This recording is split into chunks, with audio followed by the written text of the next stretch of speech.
نبی اکرم صلی اللہ علیہ وسلم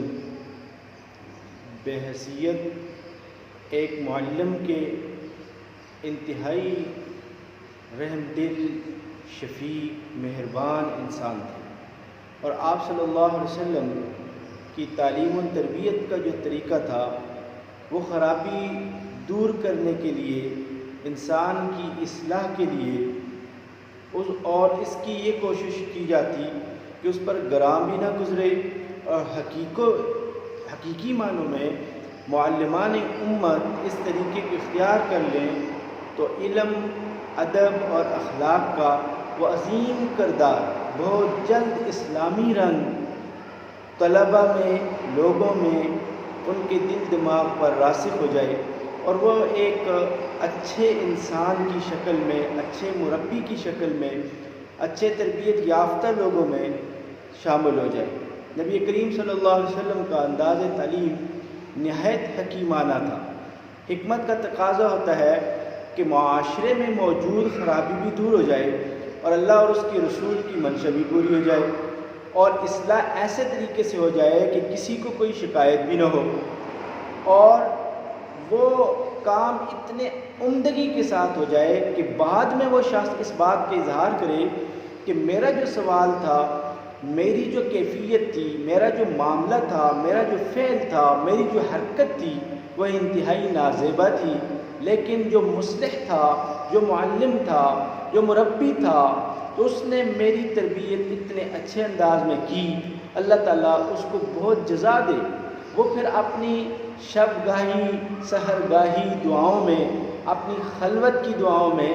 ایسے معلم مہربان اور مشفق معلم استاد کو یاد رکھتا ہے۔ حضرت صلی اللہ علیہ وسلم کی خدمت میں ایک نوجوان حاضر ہوا اور اس نے عرض کیا کہ مجھے زنا کی اجازت دی جائے۔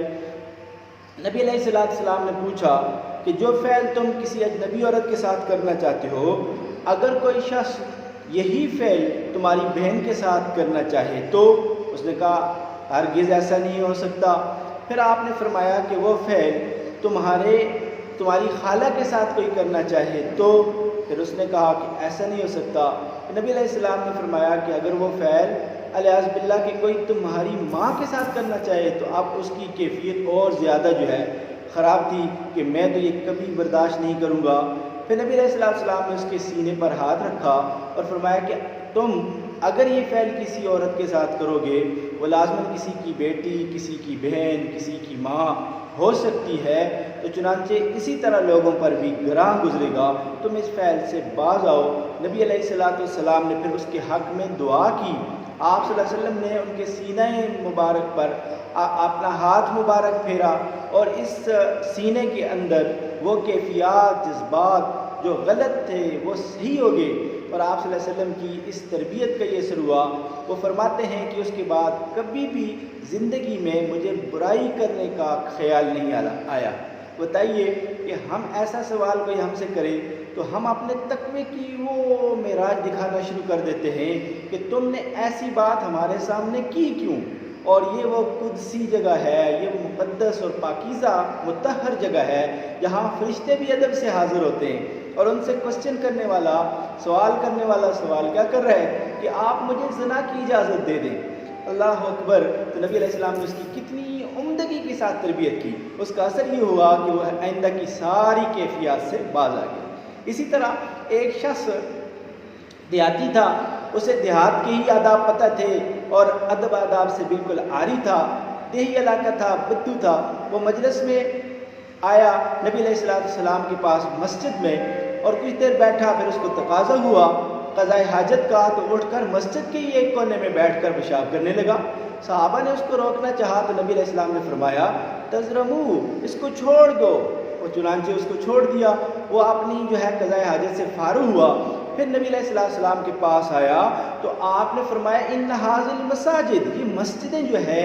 لا تصلح لشیء من البول والقدر، یہ پیشاب کی اور گندگی کی جگہ نہیں ہے، انما ہی لذکر اللہ والصلاۃ وقراءۃ القرآن، یہ تو ذکر اللہ اور نماز اور تلاوت کلام پاک کی جگہ ہے، یہاں کو تو ہم صاف ستھرا رکھتے ہیں۔ اس کو یہ بات سمجھ آ گئی تو اس نے معذرت کی اور کہا کہ آئندہ ایسا نہیں کروں گا۔ چنانچہ پھر نبی علیہ السلام نے ایک شخص کو حکم دیا کہ اس پر پانی بہا دو، اور اس نے پانی بہا کے اس نجاست کو دور کر دیا۔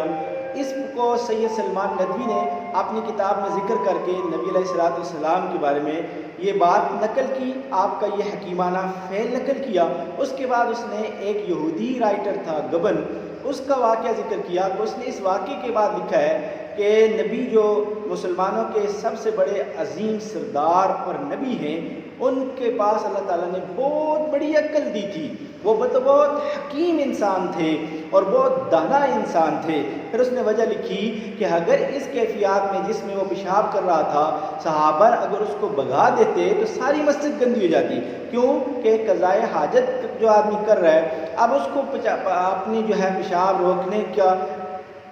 کنٹرول ختم ہو گیا ہے، اب اس نے پیشاب کرنا شروع کیا ہے، ایسی کیفیات میں بھگا دیا جاتا تو ساری مسجد گندی ہو جاتی۔ چنانچہ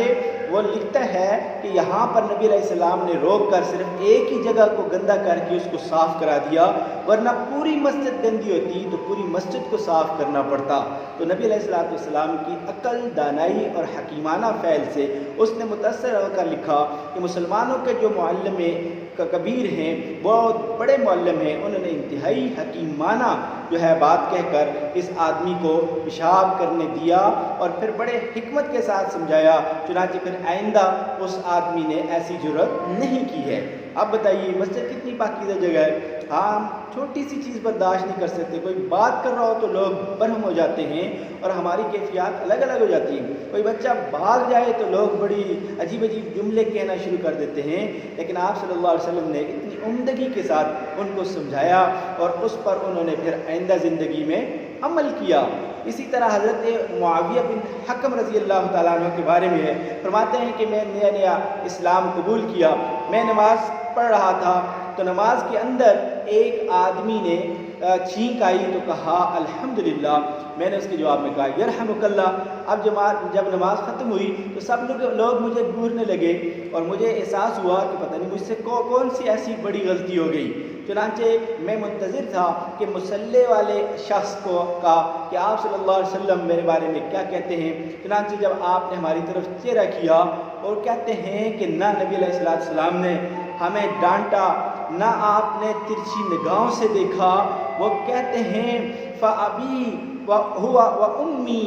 میرے ماں باپ آپ پر قربان ہو جائیں، مَا رَأَيْتُ مُعَلِّمًا قَبْلَهُ وَلَا بَعْدَ احسن تعلیماتہ، کہ میں نے ایسا معلم نہ اس سے پہلے دیکھا نہ بعد میں دیکھا جو اتنا عظیم تھا، میرے ماں باپ اس پر قربان ہو جائیں، جس نے اتنی اچھی تعلیم دی۔ فواللہ، اللہ کی قسم، ما ہوا،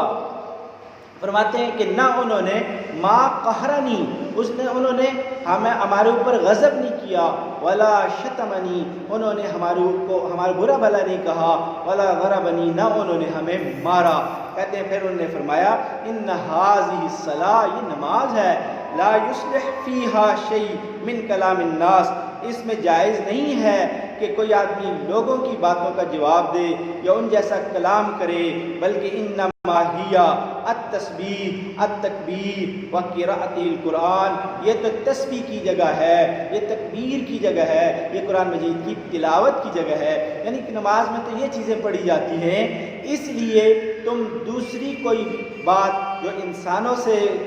کلامی ہے یہ نماز کے اندر نہیں کر سکتے۔ تو یہاں صحابی نے کیا بتایا کہ میں نے ایسا شخص نہیں دیکھا، اور اس نے لفظ کتنے عظیم استعمال کیے، فَأَبِي هُوَ وَأُمِّي، میرے ماں باپ آپ پر قربان ہو جائیں کہ میں نے ایسا معلم عظیم نہیں دیکھا جس نے اتنی حکمت کے ساتھ ہماری بات کو سنا، ہمارے کام کو سمجھا اور پھر اس نے ہمیں یہ تعلیم دی۔ ہم غلطی کو کوستے رہتے، بھائی تم سے یہ غلطی ہوئی کیوں، اور پھر اس پر ہم اتنا برا بلا کہتے ہیں، اور جب غلطی دیکھی جاتی ہے وہ معمولی ہوتی ہے۔ تو حضرت انس رضی اللہ تعالیٰ عنہ فرماتے ہیں میں نبی علیہ السلام کے پاس 10 سال رہا، ان 10 سالوں میں نبی علیہ السلام نے نہ کبھی ڈانٹا نہ کبھی ایسا غضب کیا نہ مارا۔ آپ صلی اللہ علیہ وسلم نے ہمیشہ مہربانی کے ساتھ ہمارے ساتھ جو ہے معاملہ فرمایا۔ تو ان معلم انسانیت محمد رسول اللہ صلی اللہ علیہ وسلم کو اس سیرت کو پڑھ کر ہمیں تعلیم حاصل بھی کرنی چاہیے اور ہمیں تعلیم دینی بھی چاہیے۔ آج کا معلم کیونکہ اندر سے وہ خالی ہوتا ہے تو وہ کلاس کے اندر سب سے بڑا روب یہ جھاڑنے کی کوشش کرتا ہے کہ میں تمہیں ڈانٹوں گا اور میں قہر بن کر تمہارے لیے آ گیا ہوں۔ بس وہ اپنی آنکھیں دکھاتا ہے اور اس طرح کلاس کو کنٹرول کرنا چاہتا ہے۔ یاد رکھیں آپ کی کلاس اس وقت کنٹرول ہو جاتی ہے جب آپ کے اندر سے ایک اچھا پیغام، ایک نیا پیغام، ایک اچھا علم بچوں کے پاس جا رہا ہوتا ہے، وہ پھر ساکت بن کے آپ کی باتوں کی سماعت کر رہے ہوتے ہیں۔ تو آپ کو اپنے اندر وہ اعتماد پیدا کرنا چاہیے جو اعتماد پیدا کرنے کے ساتھ دوسرے سامعین جو ہے وہ ساکت ہو جاتے ہیں، خاموش ہو جاتے ہیں۔ تو ہمیں چاہیے کہ ہم نبی کریم صلی اللہ علیہ وسلم کی زندگی کو ربیع الاول کے اندر جو پڑھتے ہیں تو جو معلم حضرات ہیں، سیکھنے سکھانے والے ہیں، وہ آپ صلی اللہ علیہ وسلم کے اس حکیمانہ رویے کو لازماً پڑھیں، مشفقانہ رویے کو، مہربان رویے کو پڑھیں۔ جو مہربان لوگ ہوتے ہیں وہ تا دیر یاد رہتے ہیں، اور جو قہر بن کے آتے ہیں وہ ہمیشہ کے لیے اپنے دماغ کے اوپر مسلط ہو جاتے ہیں اور آدمی ان کو اچھے الفاظ میں یاد نہیں کرتا۔